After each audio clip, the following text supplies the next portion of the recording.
আজি ସମ୍ମପୁରୀ ଦେଖାଯାଉଥିବା ଏକ ମନ୍ଦିର ଦର୍ଶନ କରିବା। ଜୟ ଜଗନ୍ନାଥ। ମୁଁ ଆସିଛି ସୋନପୁର ଜିଲ୍ଲାର ତରଭା ବ୍ଲକକୁ। ଏ ହେଉଛି ମନ୍ଦିରର ମୁଖ୍ୟ ଦ୍ୱାର। ଆଉ ଡେରି ନକରି ଆମେ ଭିତରକୁ ଯିବା। ଦେଖୁନ୍, ଆପଣମାନେ ଦେଖିପାରୁଥିବେ ଏ ହେଉଛି ମନ୍ଦିରର ଭିତର ଦୃଶ୍ୟ। ଆଉ ନନ୍ଦୀ ବାହନକୁ ଆମେ ଦର୍ଶନ କରି ତାପରେ ମନ୍ଦିର ଭିତରକୁ ଧୀରେ ଧୀରେ ଆଗମନ କରିବା। ଏ ହେଉଛି ସେହି ନନ୍ଦୀ ବାହନ। ଦେଖନ୍ତୁ, ମୁଁ ଦର୍ଶନ କଲି, ତାପରେ ଆଗକୁ ବଢ଼ିବା। ଇଏ ହେଉଛି ମା ଦୁର୍ଗା ଦେବୀଙ୍କ ମନ୍ଦିର। ଆଉ ଦୁର୍ଗା ଦେବୀଙ୍କ ମନ୍ଦିର ଆଉ ଟିକେ ସୁନ୍ଦର ଲାଗୁଛନ୍ତି, ଦେଖିପାରୁଥିବେ। ଆଉ ନବଗ୍ରହ ଆଉ ନବଦେବା ଦେବୀ ଆଉ ନବଦୁର୍ଗା ଏଠାରେ ମଧ୍ୟ ପୂଜା ପାଉଛନ୍ତି। ତା ଆଗରେ ଅଛନ୍ତି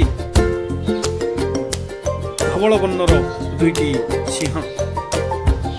ଆଉ ଏହି ନୀଳକଣ୍ଠେଶ୍ୱର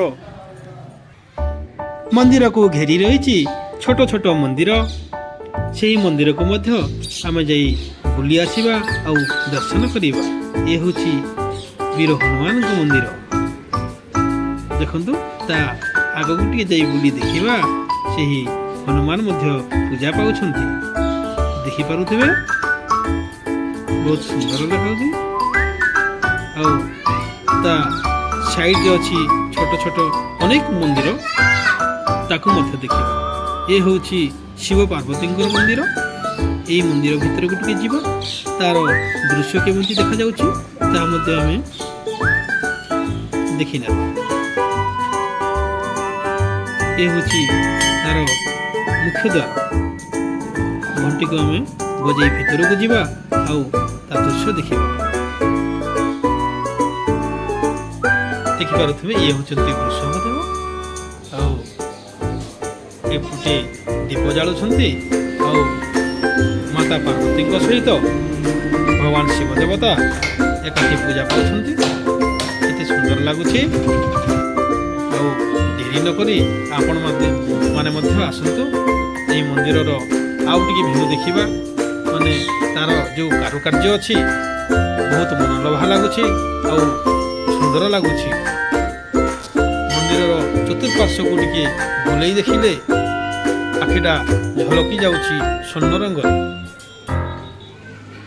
ଆଉ ଆଗକୁ ଟିକେ ଯିବା, ଦେଖିବା ତା ସାଇଡର ଭିଉ କିଛି ବହୁତ ମନଲୋଭା ଅଛି।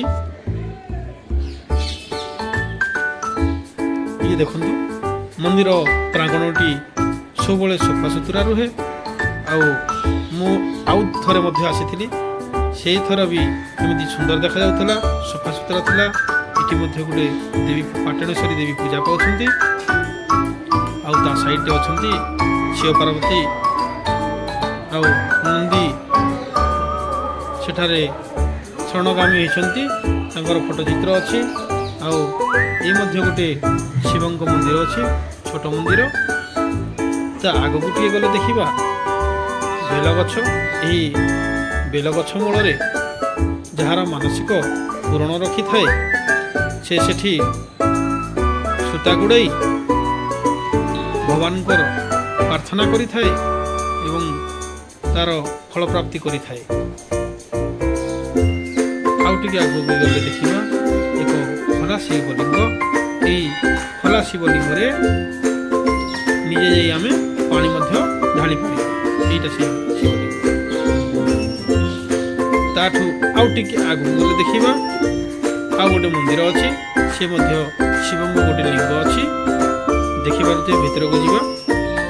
ଇଏ ଦେଖନ୍ତୁ, ଏଇଟା ହେଉଛି ମନ୍ଦିରର ଚତୁଃପାର୍ଶ୍ୱର ଭିଉ। ଏବେ ଆମେ ଯିବା ବାହାରକୁ ଟିକେ ଯିବା, ବାହାର ସାଇଡରେ ଦେଖିବା। ବାହାରେ ମଧ୍ୟ ଏମିତି ମନ୍ଦିର ଲାଗି ରହିଛି, ଆହୁରି କେତେ କେତେ ସୁନ୍ଦର ଭିଉ। ଇଏ ହେଉଛି ଗୋଟେ ଦେବୀଙ୍କ ମନ୍ଦିର, ଚଣ୍ଡୀ ମନ୍ଦିର। ଏହି ପାଖ ବାଟ ଦେଇ ଆମେ ଏବେ ପ୍ରସ୍ଥାନ କରିବା। ଦେଖିପାରୁଥିବେ, ଗେଟ୍କୁ ମୁଁ ପଳାଇ ଆସିଛି ଏବେ। ତା ପାଖରେ ଛୋଟ ଛୋଟ ପୂଜା ଭଣ୍ଡାର ଲାଗି ରହିଛି। ଆଉ ତା ସାଇଡରେ ଗୋଟେ ପୋଖରୀ ଅଛି। ଏହି ପୋଖରୀରେ ଶିବଙ୍କର ଯେଉଁ ପାଦୁକା ପାଣି ନିର୍ଗତ ହୋଇ ପୋଖରୀରେ ମିଶିଥାଏ। ଆଉ ଗୋଟେ ଦ୍ୱାର ଦେଖାଇବି, ଦେଖିପାରୁଥିବେ ଏଇ ଯେଉଁ ଦ୍ୱାରଟା ଆସୁଛି, ଏଇ ଦ୍ୱାର କାର୍ତ୍ତିକ ମାସରେ ଖୋଲା ରହେ। ଲୋକଙ୍କ ଭିଡ଼ ହେଲେ ବେଶ ଭାବରେ ଖୋଲା ଯାଇଥାଏ। ଦେଖିପାରୁଥିବେ ଲକ୍ ଅଛି।